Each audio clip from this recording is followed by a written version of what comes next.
Okay, welcome everyone to Defining Your Target Audience. We have a month-long series, and today is week 1. Marketing 101, Defining Your Target Audience. This is a series on how to define your target audience, and today's session is week 1.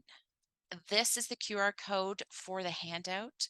You can go and download it on our website as well, acornstudio.marketing/downloads. You can find it there. It will include all the resources that you need, including the guide and templates, as well as links to all the recordings.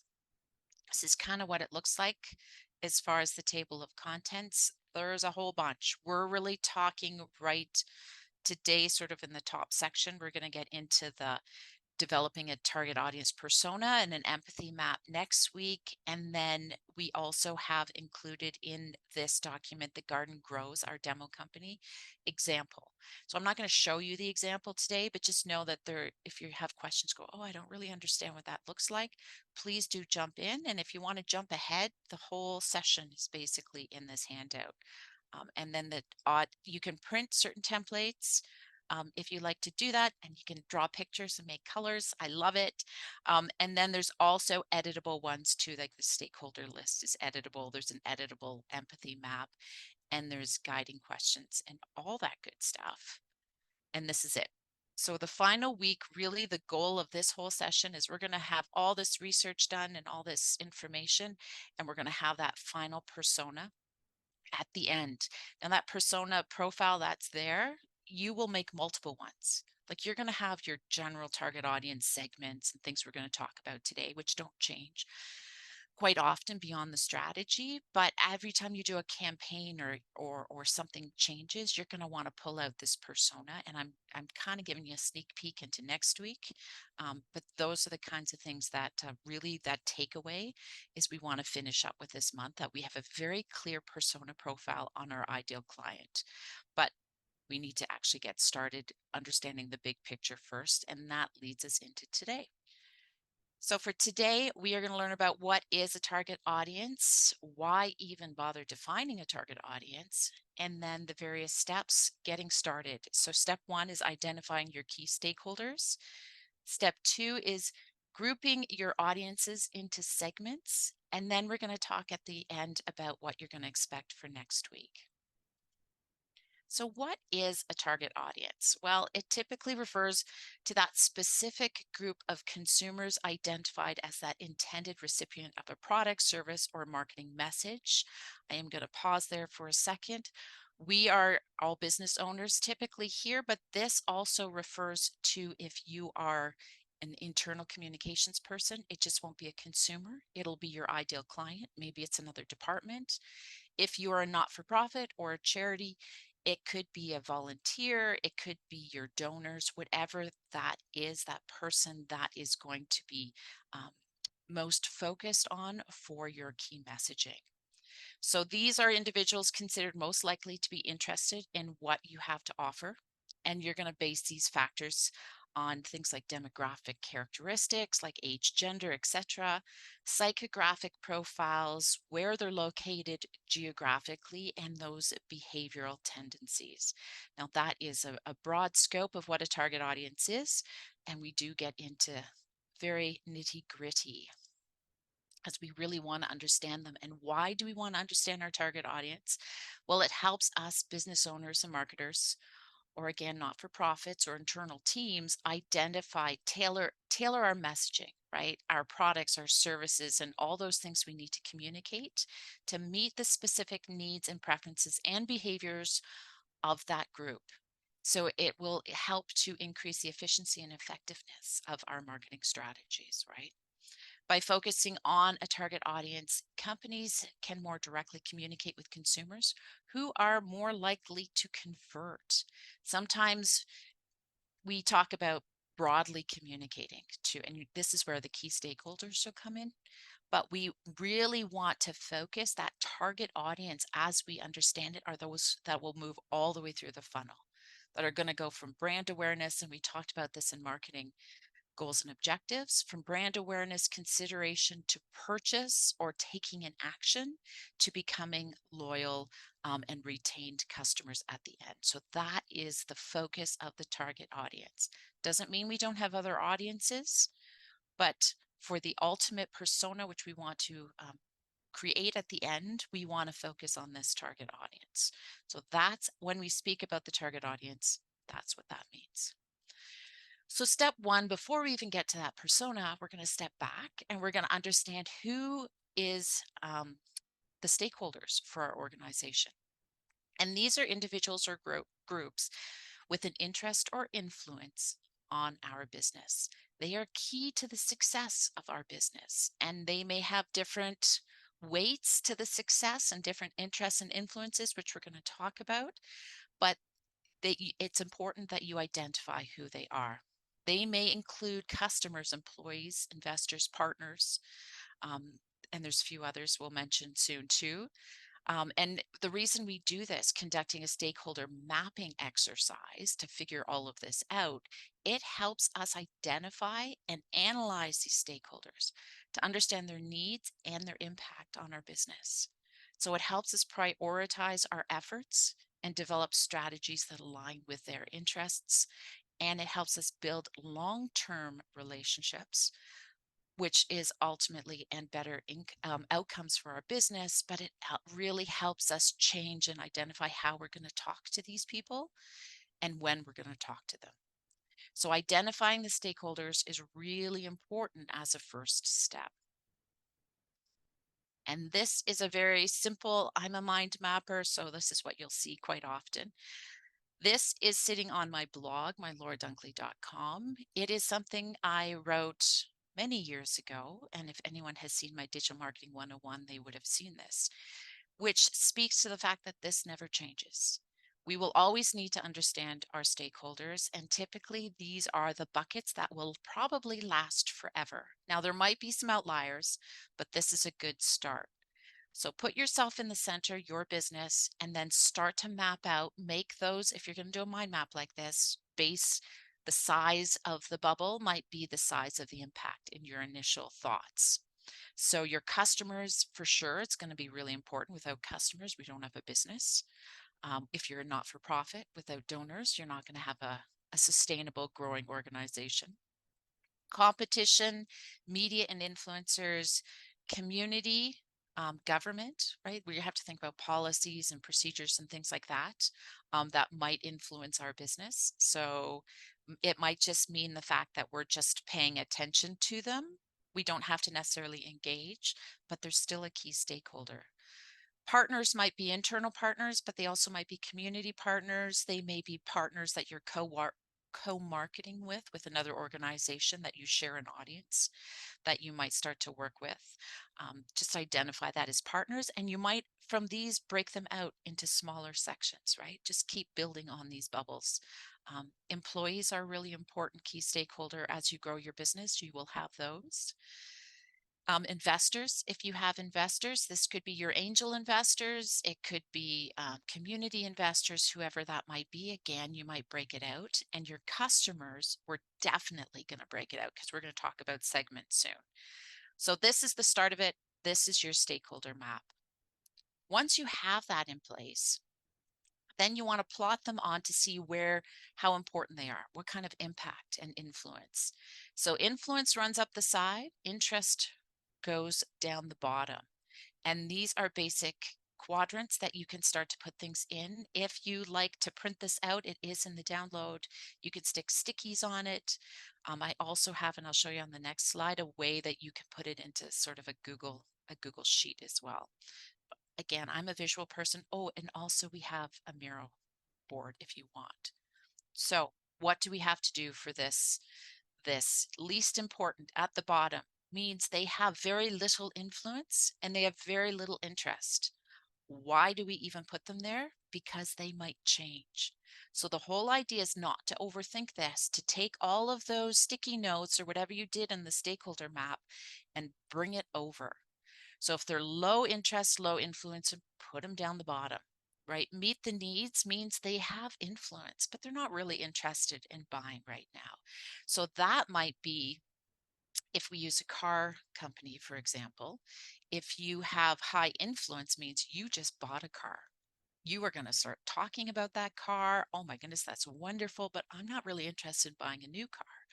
So you definitely want to speak to those people and help them and encourage them. Maybe they will turn into a key player, which is your target audience in the future. But right now, we're just going to meet their needs because they have high influence. Show consideration means there's a lot of interest, but there's not a lot of influence. How much you're marketing, who knows, but you definitely want to pay attention to who those are because they are interested. So maybe they don't have a lot of influence. It could be, going back to the car situation, maybe it is the 16-year-old kid who just got his license and is really interested but doesn't have funding. Some point though, if you keep them interested, then they're going to be your ideal client. So this is where we still show consideration. That sweet spot up in the top right-hand quadrant is your key player. That's going to be your ideal client. They have influence and they are really interested. So those are the ones that you're going to, as you move things around, you're going to put them up there. And again, they might shift over time. So this is why we keep revisiting our target audiences. This is your stakeholder list. It is the template if you want to drop things on. It basically takes both of those two templates and it pushes it all into one.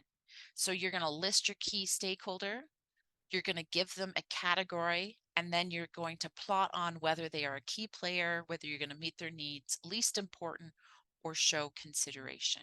And you can just do a check mark or an X or whatever that might be. And then you can even get into more details. So if the key stakeholder, we have name, position, company, contact information, this might be your stakeholder list. This might be an important document that you refer to often. So all the information is there. The takeaway is that you need to go and do it. It may require some research, but start keeping that list.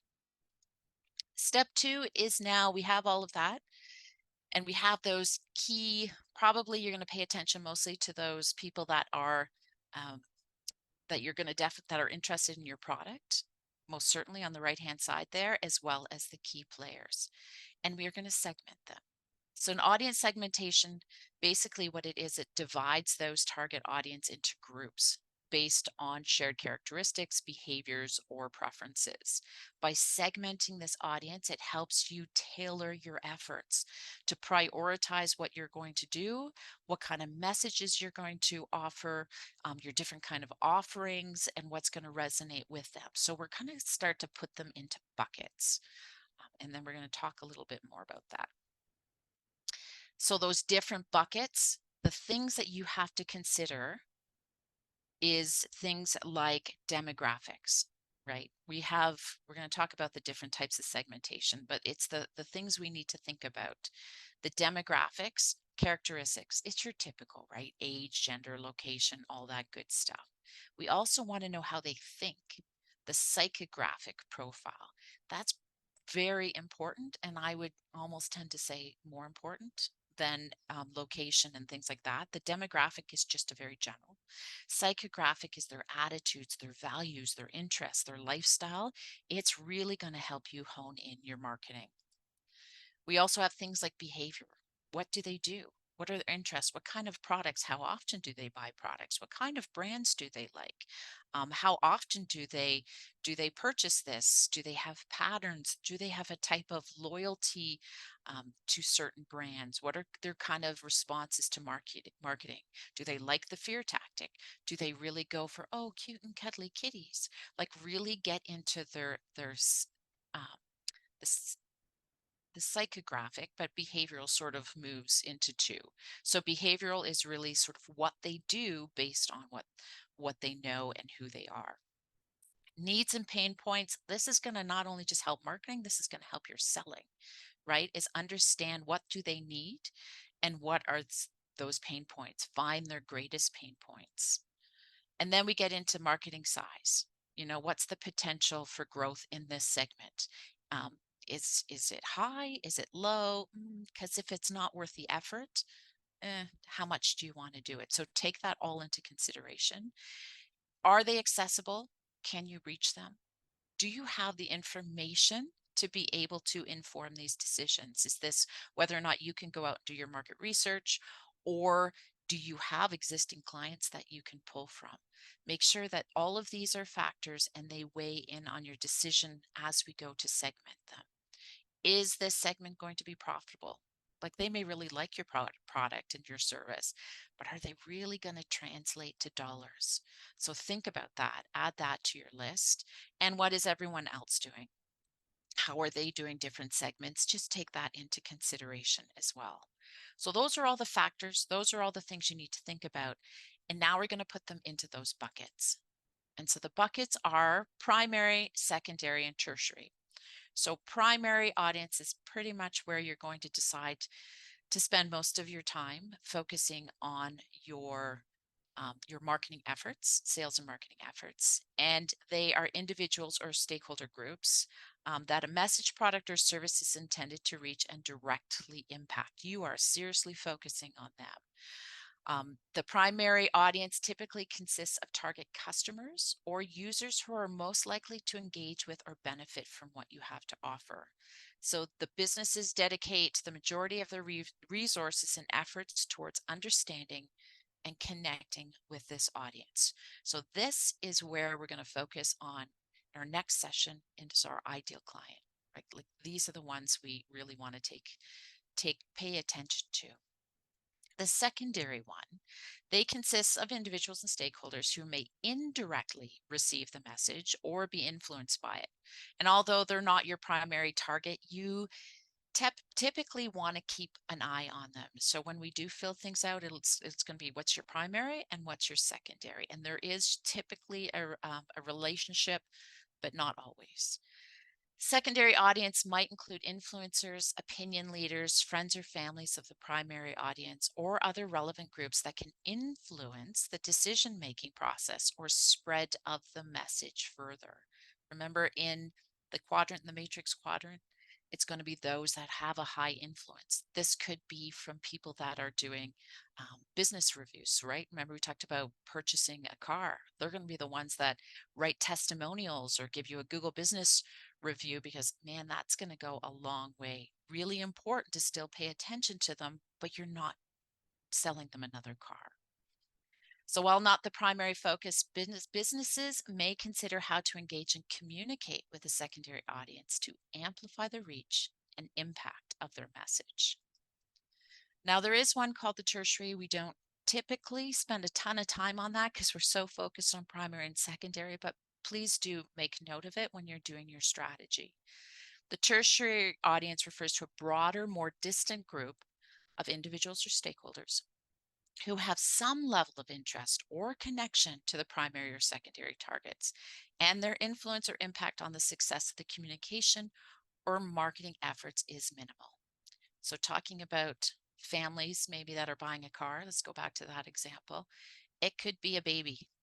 You're not going to, maybe they just had a child, and you're not going to target messaging to a child. However, that child is most certainly going to influence how the parents purchase a car.